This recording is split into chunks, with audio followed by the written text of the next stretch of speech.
नमस्कार, सुस्वागतम. मी अभिजित खांडकेकर तुम्हा सगळ्यांचं स्वागत करतो आजच्या भागात. आपण पाहत आहात क्रिमिनल्स, चाहूल गुन्हेगारांची. असं म्हणतात की अन्याय निमूटपणे सहन करणारे हे अन्याय करणाऱ्यां इतकेच दोषी असतात. आपल्या आजूबाजूला काहीही चुकीचं घडत असेल तर त्याविरुद्ध आवाज उठवणं, कायद्याची मदत घेणं हे फार गरजेचं आहे. पण आपल्यापैकी बहुतांश लोक असं करत नाहीत. पण आपल्या समाजात असेही लोक आहेत जे गप्प राहत नाहीत आणि व्यक्ती आपल्या जवळची पण चुकीची असेल तर तिच्या विरोधात नक्की आवाज उठवतात. आजची ही गोष्ट काहीशी अशीच आहे. चला पाहूया. कसे आहात सगळे? बरे. खेळत होतात ना? हे घे, तोंड गोड कर. हे घे, तू पण घे. खेळा भरपूर. या आतल्या सगळ्या मुलांना द्या. नमस्कार मॅडम. नमस्कार. काहीही करा पण ह्यातलं एक मूल तरी मला दत्तक घेऊन द्या. माझी तुम्हाला मनापासून रिक्वेस्ट आहे. पण तुम्हाला माहिती आहे ना, आश्रमाचे काही नियम आहेत, काही प्रोसिजर आहेत. नवरा बायकोची संमती असल्याशिवाय आम्ही देऊ शकत नाही. आणि त्यात तुमचे मिस्टर एकदा सुद्धा आलेले नाहीयेत.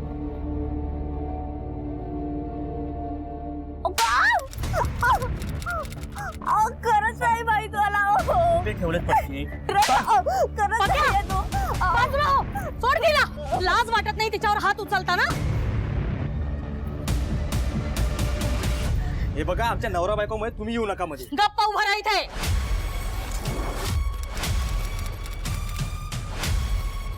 तू अन्याय सहन करतेस म्हणून तो अन्याय करतो. चल माझ्याकडे पोलीस स्टेशनला जाऊन कंप्लेंट करूया. नको नको ताई,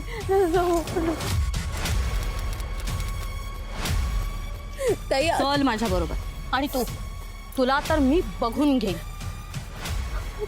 चल. अगं ताई, नको ताई.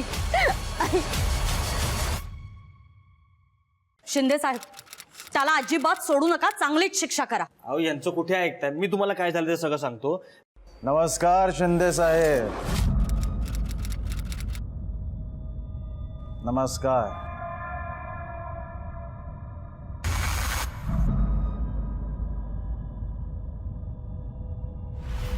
शिंदे साहेब, पक्या माझ्या पार्टीचा सर्वात खास कार्यकर्ता आहे. सोडून द्या त्याला. त्याच्या विरोधात कंप्लेंट आहे. कोणी केली कंप्लेंट?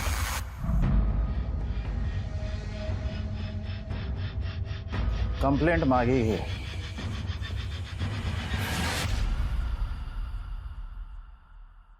ठीक आहे, पण आधी पक्याला वंदूची माफी मागायला सांगा. वंदू, मला माफ कर.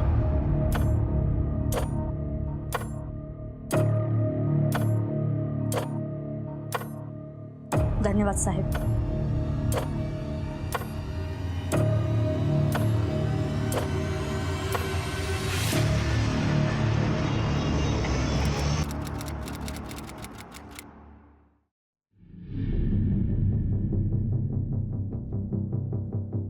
तुम्हाला अक्कल आहे का?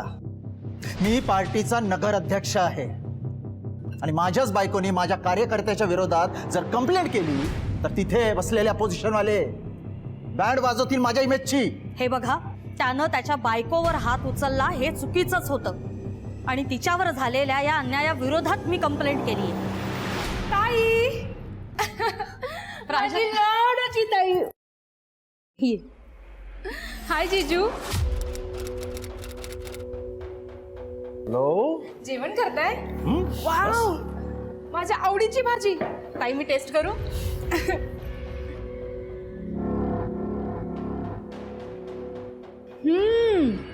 ताई, सुपर टेस्ट. आवडली?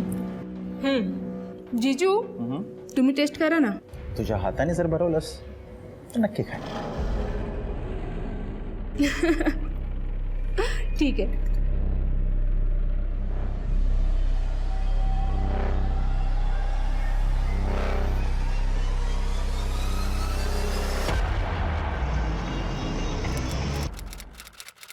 ती आली ना, इतकं मस्त सरप्राईज देईल ना, अशी खुश होऊन जाईल ना. हो जिजू तुम्ही काळजी करू नका, मी बस पोचते. हॅपी बर्थडे बायको. काय? हॅपी. थँक्यू. कुठे चाललीस तू? जिजूंचा फोन आला होता, राडा झाला, मला जावं लागेल. बर्थडेच्या दिवशी कोणी असं भांडण करायला जातं का? मी इतक्या छान अरेंजमेंट केलं. चल चल अरे रवी, एक मिनिट. पॉलिटिक्स काय प्रकार आहे हे तुला काय माहितीये? तू तुझ्या 10 ते 5च्या जॉबमध्ये खुश राहा. प्राजक्ता.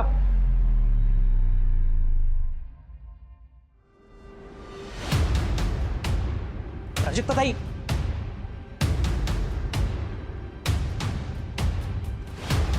जीजू. ताई ताई कुठे?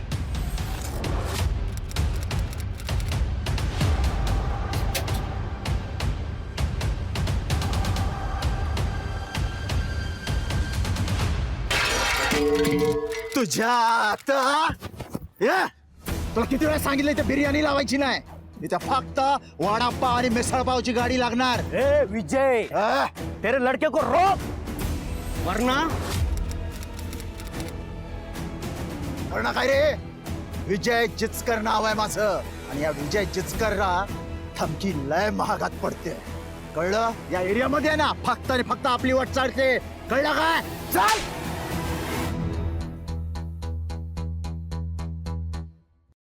प्राजक्ता, तिकडे काही प्रॉब्लेम नाहीये ना? तू तू ओकेस ना? मी येऊ का तिकडे? Hello.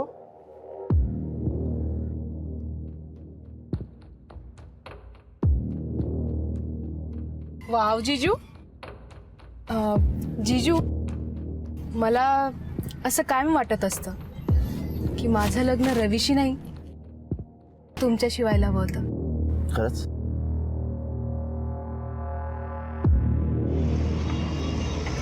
Happy birthday to you, happy birthday to you, happy birthday dear Prajakta, happy birthday to you.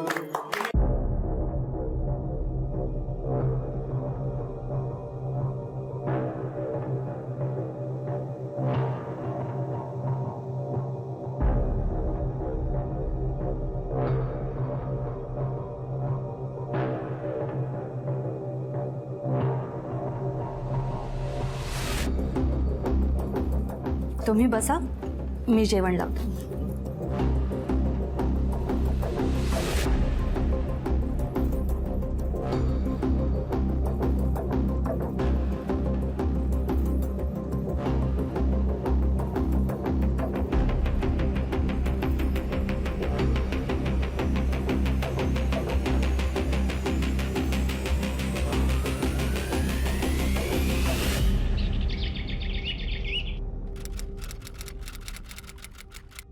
आप कौन? जी मैं इस्माइल और ये मेरी बीवी फातिमा. जी हमें पता चला है आप लोग किराए पर कमरा देते हो. जी हाँ. क्या हमें मिल सकता है? हमें बड़ी ज़रूरत है. दीदी दीजिए ना प्लीज, आपके बड़े एहसान रहेंगे हम पर. जी आइए, मैं दिखा देती हूँ. आपल्या कार्यकर्त्यांना सांगा काम एकदम चोख झालं पाहिजे. नंतर बोलतो. कोण आहेत हे लोक आणि इथे काय करतात? त्यांना खोली हवी आहे भाड्याने, म्हणून देतीये. तुला अक्कल आहे का? यांना बघून तुला वाटतंय की आपण यांना रूम भाड्याने देऊ शकतो? और आप लोग कोई रूम नहीं यहाँ पे जा सकते आप लोग. दीजिए ना प्लीज, हमें बहुत ज़रूरत है.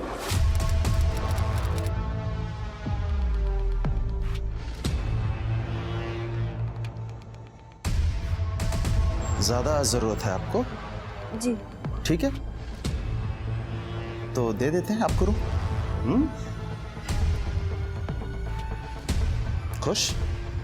जी.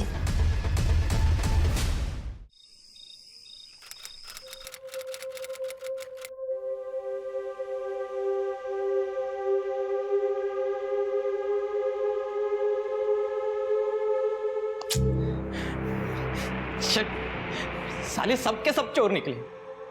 ये बक्सा हमारे गले में बांध दिया और निकल गए. कहीं ये बक्सा हमारे गले का कांटा ना बन जाए।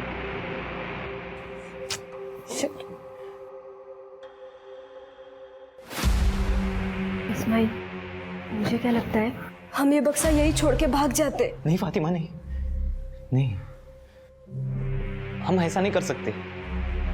किसी भी तरह ये बक्सा उन तक पहुंचना चाहिए, नहीं तो वो। लेकिन मुझे अब यहाँ नहीं रहना है। आपको नहीं पता वो मकान मालिक कैसा है। मैं समझ सकता हूँ फातिमा, बस एक बार ये बक्सा अपने ठिकाने लग जाए, उसके बाद मैं इस मकान मालिक को नहीं छोड़ूंगा।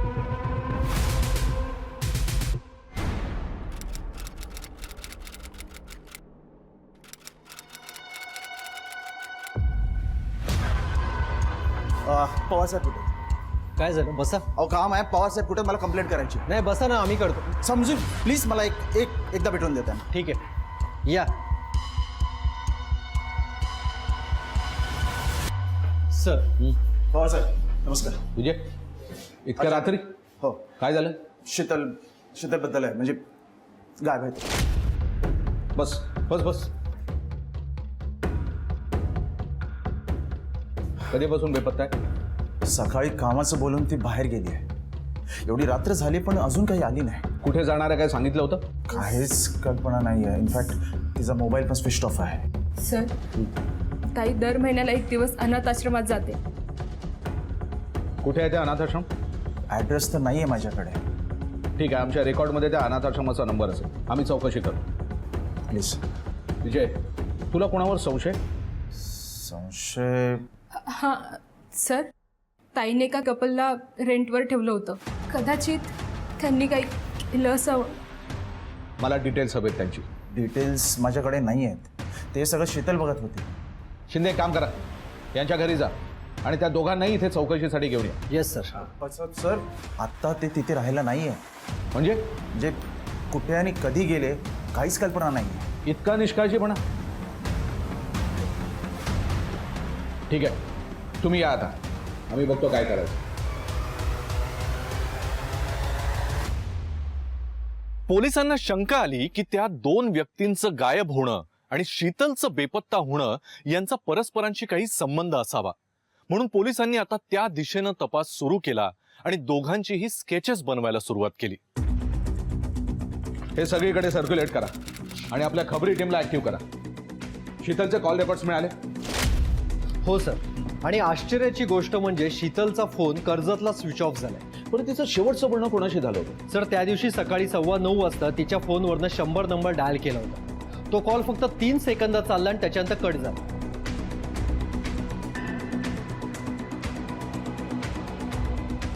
कदाचित हे कपल शीतलचं काहीतरी बरं वाईट करण्याचा प्रयत्न करत असेल आणि म्हणून तिने 100 नंबर डायल केला असेल, पण यांनी तिला अडवलं. पण याचा अर्थ ते कपल सुद्धा कर्जतला असायला हवं. शिंदे, काम करा, 14 तारखेला म्हणजे शीतल जेव्हा बेपत्ता झाली तेव्हा तिच्या घराच्या आसपास जितके मोबाईल नेटवर्क ऍक्टिव्ह होते त्या सगळ्यांची माहिती काढा. Yes sir.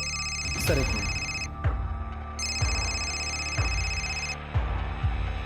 हॅलो. काय?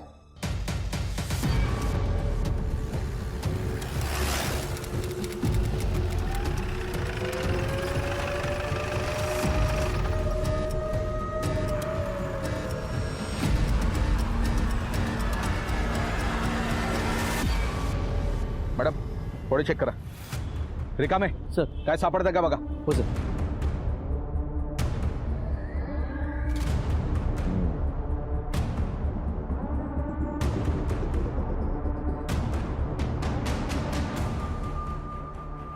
डोक्यावर घाव झालाय आणि पोटात 3 गोळ्या पॉइंट ब्लँकने शूट केलेत. बॉडी पोस्टमॉर्टमला पाठवून द्या. Yes sir.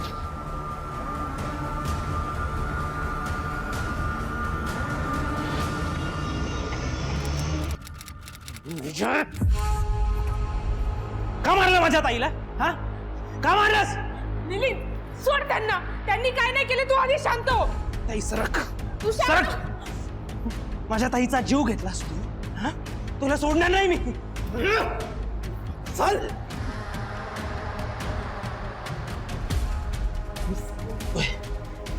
जिवंत सोडणार नाही. चल.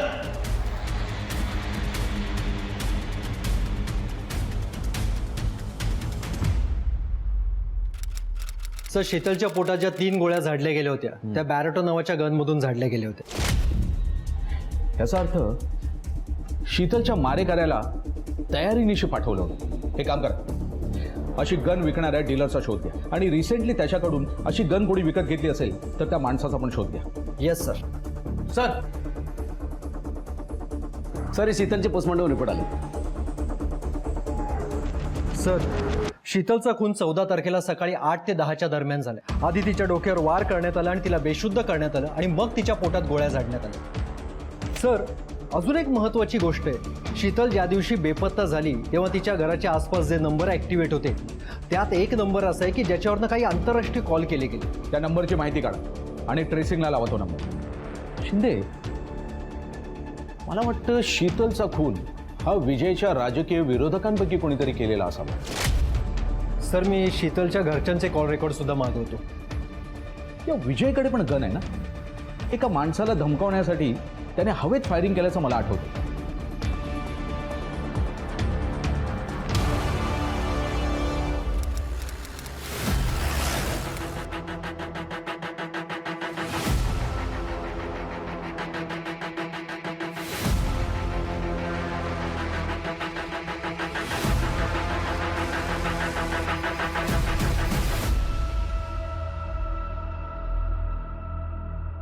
आम्हाला तुमच्याकडच्या बंदुकीचे सगळे डिटेल्स हवेत. तुम्हाला काय म्हणायचंय? मी शीतलचा खून केलाय. पुरावे असल्याशिवाय आम्ही असं बोलू शकत नाही. तुला माहिती आहे ना मी कोण आहे? तुम्हाला माहिती आहे ना आम्ही कोण येते. डिटेल्स दे.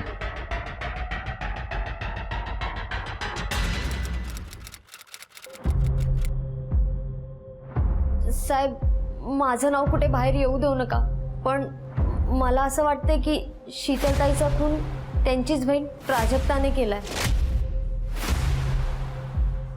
कशावरून?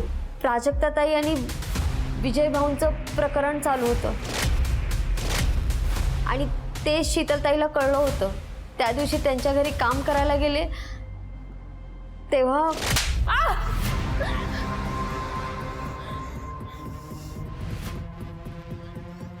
ताई तुला माहिती जिजू माझ्याकडे काय येतात कारण तू त्यांना सुख देऊ शकत नाहीस.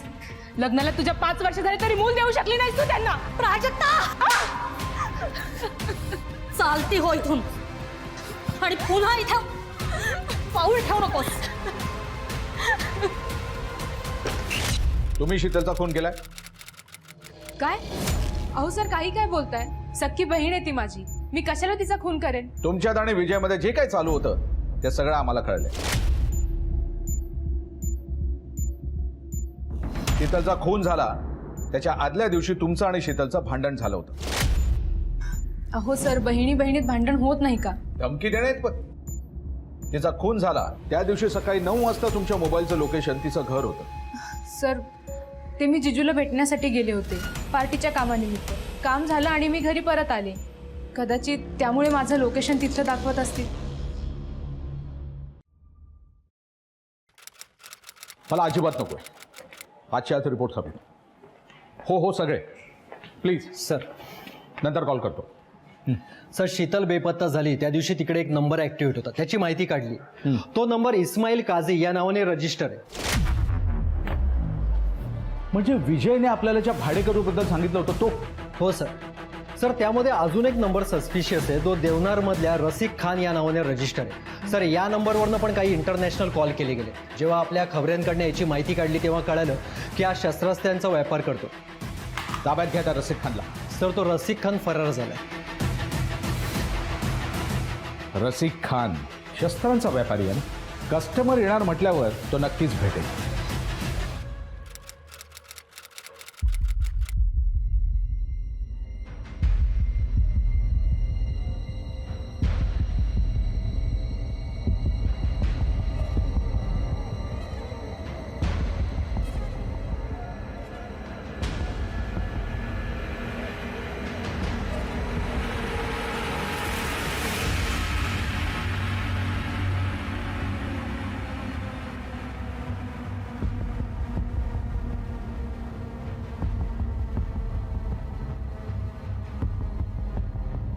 सलाम वालेकुम रसिक भाई. वालेकुम सलाम.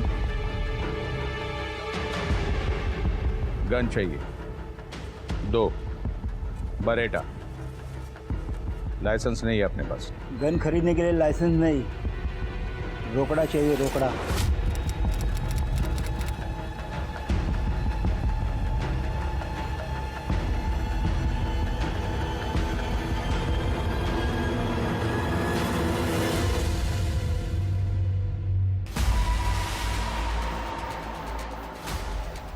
कौन हो तुम लोग? कौन हो? पुलिस।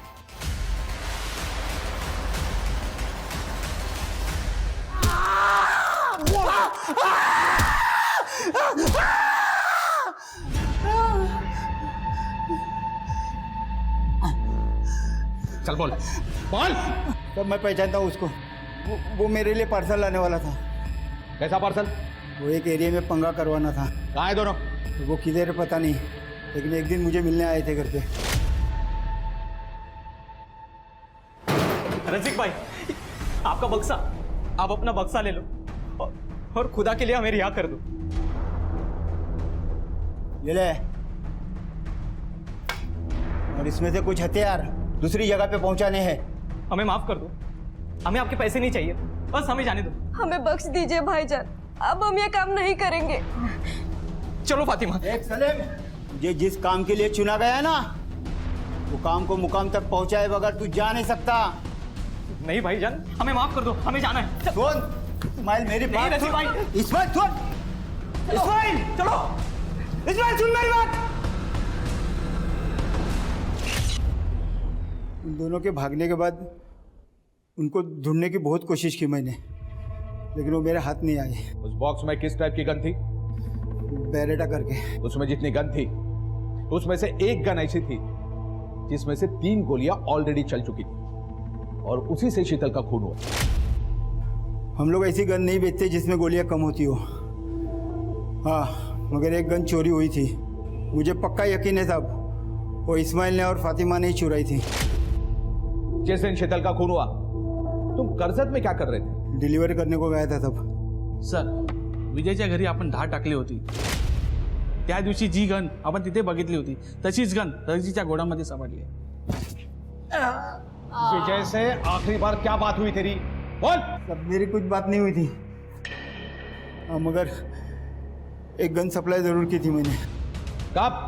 यही कुछ 1 हफ्ते पहले, मगर उसने 2 गन खरीदी की थी, उसमें से एक बेरेटा थी।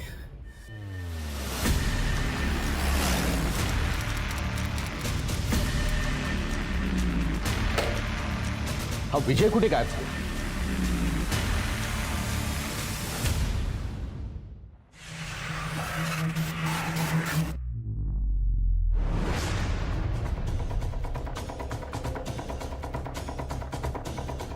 रिकामे, टाळा थोडा।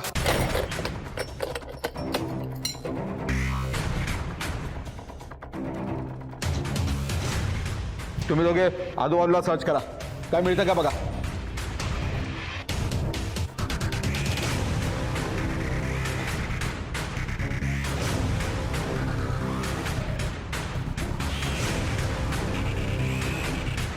खूप वाईट पद्धतीने मारलाय ना, सगळ्या अंगावर जखमा आहेत, पोटात स्टॅबिंग केलंय, मल्टिपल स्टॅबिंगची केस आहे।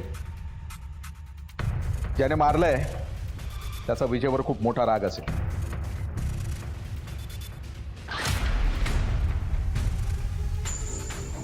हा, मला वाटतं हा दारू पित होता आणि खुन्याने येऊन याला मारलं। शिंदे एक काम करा, हा दारूचा ग्लास आणि मोबाईल ताब्यात घ्या। Yes sir. लॅबमध्ये पाठवून द्या। Yes sir. शीतलच्या मारेकऱ्याचा शोध अजूनही लागला नव्हता आणि त्याआधीच विजयचा सुद्धा खून झाला होता। या दोघांचाही मारेकरी एकच असेल का? आणि जर असेल तर त्याचा हेतू नक्की काय असेल? विजयच्या माहितीतल्या अनेकांची चौकशी झाली, पण त्यातनं काहीही निष्पन्न झालं नाही। जेव्हा पोस्टमॉर्टम रिपोर्ट पोलिसांच्या हाती आला, तेव्हा त्यांच्या असं लक्षात आलं की शीतलच्या मृत्यूनंतर म्हणजे 18 तारखेला विजयची हत्या करण्यात आली, ज्यामध्ये साधारण 10 ते 12 इंचांच्या चाकूचा वापर करण्यात आला आणि विजयच्या शरीरावर एकूण 18 वार करण्यात आले। खबऱ्यांच्या नेटवर्क कडून सुद्धा अजून काहीही माहिती कळाली नव्हती आणि अशातच पोलिसांना असं कळलं की इस्माईलचा मोबाईल हा देवनारमध्ये 2 वेळा ऑन झाला होता। त्यावरून त्यांनी पत्ता शोधून काढला आणि त्यांना अटक केली. साहब, मैं और फातिमा एक दूसरे से बहुत प्यार करते, लेकिन हमारा रिश्ता घर वालों को मंजूर नहीं था. कश्मीर से तो हम भागे, लेकिन हमारे पास पैसे ही कम थे. तभी एक दोस्त ने बताया कि रजीक नाम के आदमी का काम करोगे तो बहुत पैसे मिलेंगे. बस एक बक्सा है, वो कहीं से उठाना है, कुछ दिन अपने पास रखना है और वापस रजीक के हवाले करना है. तुमको पता था उस बक्से में क्या था? नहीं साहब. फिर पता कब चला? साहब, रजीक से बात ही नहीं हो पा रही थी हमारी. हमसे रहा नहीं गया और हमने बक्सा खोल दिया. तुमने शीतल का खून क्यों किया? क्या उसको पता चल गया था कि बक्से में हथियार है? नहीं साहब, हमने किसी का खून नहीं किया साहब. और बक्से के बारे में शीतल को नहीं, विजय को पता चल गया था. और तभी उसने हमें डराया धमकाया. उसने तो बक्से में से गन भी निकाल ली थी. उसने हमारे मजबूरी का गलत फायदा उठाया. उसने फातिमा पर जबरदस्ती की.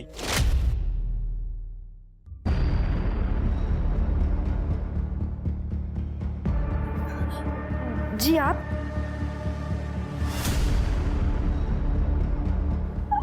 यहाँ?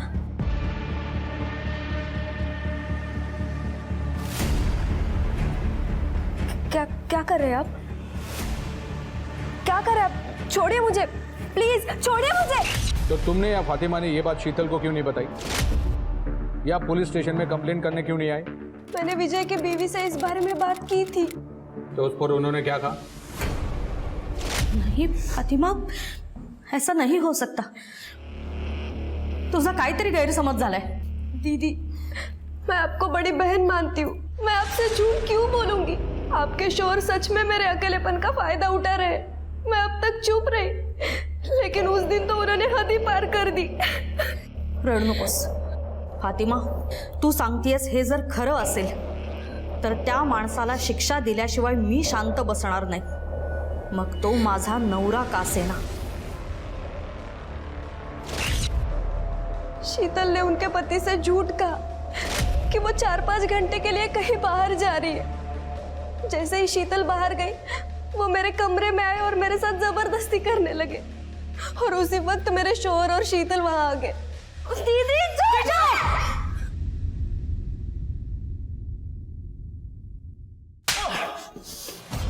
लाज नाही वाटत? काय चाललंय हे? सोडणार नाही मी तुला. पोलिसांकडे देईन. इथंच थांबा. अहो,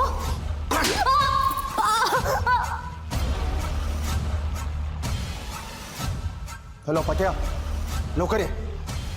ताबडतोब निघ.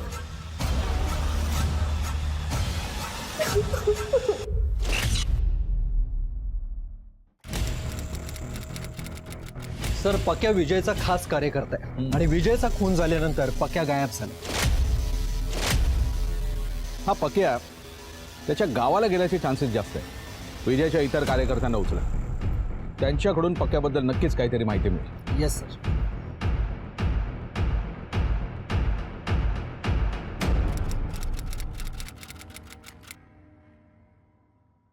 शीतलताईंचा खून खरा विजय साहेबांनी केलाय. काय? हो साहेब, त्या दिवशी त्यांनी मला सकाळी घरी बोलवलं. म्हणाले अर्जंट ये. मी घरी गेलो आणि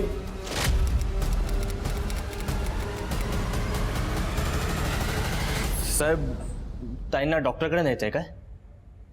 अरे डॉक्टरकडे काय, पार करायचे हिला. काय? उचल आणि टाक. हो साहेब. चल घे.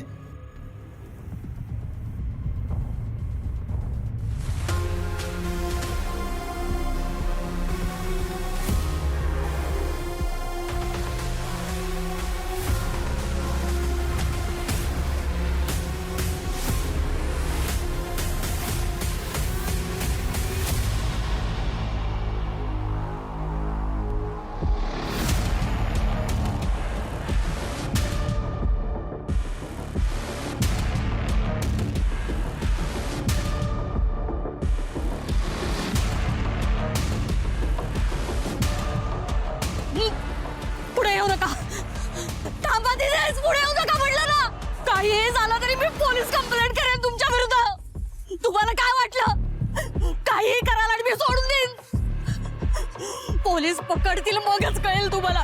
थांबा तिथेच, पुढे येऊ नका.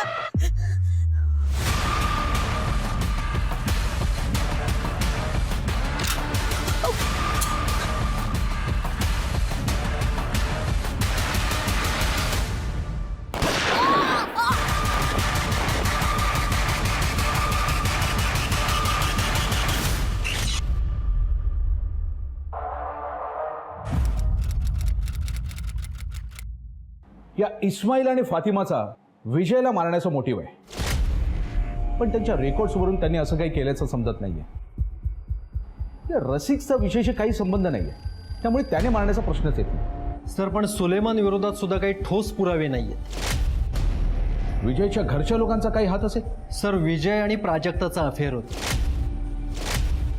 ते या दोघांमुळे काही घडलं असेल. शिंदे, एक काम करा, त्या पक्याची परत एकदा चौकशी करा. विजयचा खास माणूस होता, त्याच्याकडनं नक्कीच काहीतरी क्लू मिळेल. Yes sir. त्या ग्लासवरचे फिंगरप्रिंट्स मिळालेत का? पोलिसांना त्या दुसऱ्या ग्लासवर फिंगरप्रिंट सापडले. ते एखाद्या बाईच्या बोटाचे ठसे असावेत असा त्यांचा अंदाज होता. त्यातच त्यांना पक्याकडून हे कन्फर्म झालं की विजय आणि प्राजक्ता यांचं अफेअर होतं आणि ते बऱ्याचदा एकत्र दारू पित असत. पोलिसांनी प्राजक्ताची चौकशी करायचं ठरवलं. सर अहो, जिजूंना मारून मला काय मिळणार होतं? तुझं विजयावर प्रेम होतं, पण तो लग्नासाठी तयार नव्हता असं आम्हाला पक्याकडून कळलंय. शिवाय जेव्हा विजयचा खून झाला तेव्हा तुमच्या मोबाईलचं लोकेशन हे त्याचं घर होतं. हो, मी त्यांना भेटण्यासाठी गेले होते, पण काम झालं आणि मी घरी परत आले. आणि त्या वाईनच्या ग्लासचं काय? तुम्ही विजयला दारू प्यायला कंपनी द्यायचं? हो सर, मी जिजूंना कंपनी दिली होती, पण भेटून मी परत आले. सर, एक इम्पॉर्टंट कॉल आहे, घेऊ का? हां वकील साहेब, बोला. नाही नाही नाही, डायव्हॉर्स घेण्याच्या माझ्या प्लॅनमध्ये काही चेंजेस नाही आहेत. सर, वेपन सापडलं नाही. ठीक आहे सर, अर्जंटली मला वकिलांना भेटायला जावं लागेल. ठीक आहे, आम्हाला तुमचे फिंगरप्रिंट्स हवे, त्यासाठी तुम्हाला पोलीस स्टेशनमध्ये यावं लागेल. ठीक आहे सर.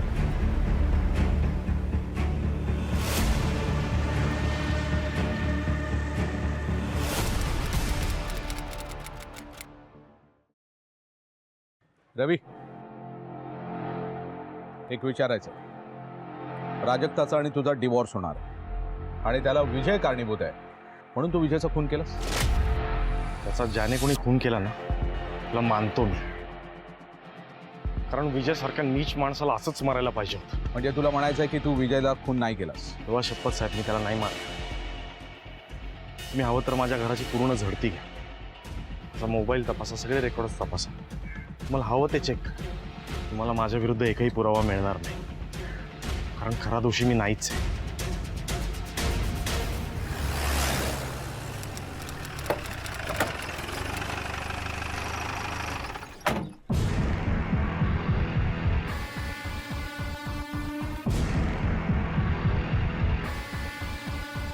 सर, प्राजक्ताचे फिंगरप्रिंट मॅच झाले, पण विजयचा खून होण्याआधीच ती तिच्या घरी परत आली. तिच्या बिल्डिंगच्या सीसीटीव्ही फुटेजवरही सिद्ध झालं. म्हणजे प्राजक्ता खुनी नाहीये. सर, विजयचा मोबाईल रिपेअर झाला.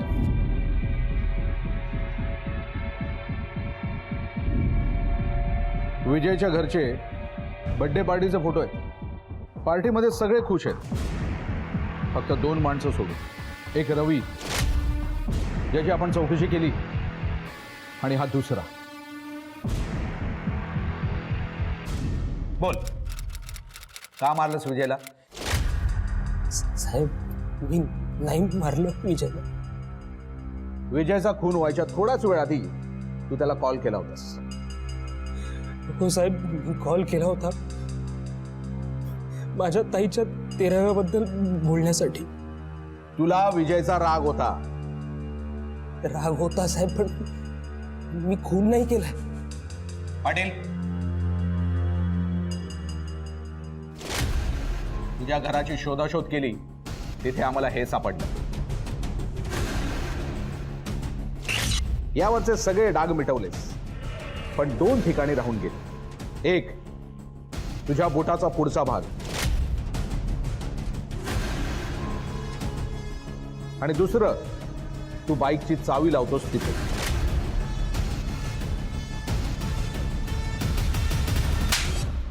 आता खरं सांग. चल बोल. साहेब, विजयचा खून मीच केलाय. विजयचा खून, आणि मला त्याबद्दल जराही वाईट वाटत नाहीये. साहेब, माझ्या दोन्ही बहिणींचे आयुष्य बर्बाद केली त्या विजयने. एवढं कमी पडत होतं तर फातिमाच्याही मागे गेला. ज्या दिवशी माझ्या ताईचा मृतदेह आला ना माझ्या हातात, त्या दिवशी मी ठरवलं की आता त्या विजयला संपवायचं.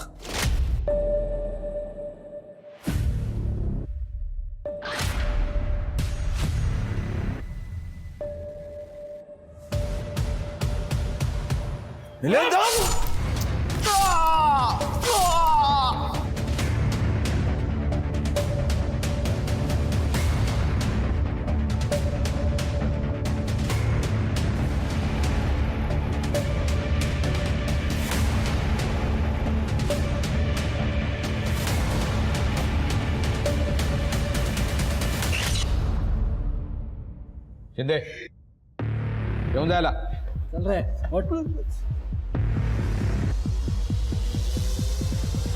दुर्दैवानं अन्यायाला वाचा फोडणाऱ्या शीतलचा आवाज कायमचा बंद करण्यात आला. पण त्याचा अर्थ असा नाही की आपण सतत अन्याय सहनच करत राहायला पाहिजे. मिलिंदनं विजयला त्याचा खून करण्याऐवजी किंवा इतकं टोकाचं पाऊल उचलण्याऐवजी जर पोलिसांमध्ये दिलं असतं तर विजयला त्याच्या चुकांची शिक्षा नक्की मिळाली असती. आजच्या या भागात इथेच थांबूया. मी अभिजित खांडकेकर आजच्या भागात तुम्हा सगळ्यांची रजा घेतो. पुन्हा भेटूया काही नवीन गुन्ह्यांसह पुढच्या भागात. तोपर्यंत तुम्ही स्वतःची आणि आपल्या कुटुंबियांची काळजी घ्या. घराबाहेर पडताना मास्क आणि सॅनिटायझरचा वापर नक्की करा. पाहत रहा क्रिमिनल्स, चाहूल गुन्हेगारांची. जय हिंद, जय महाराष्ट्र.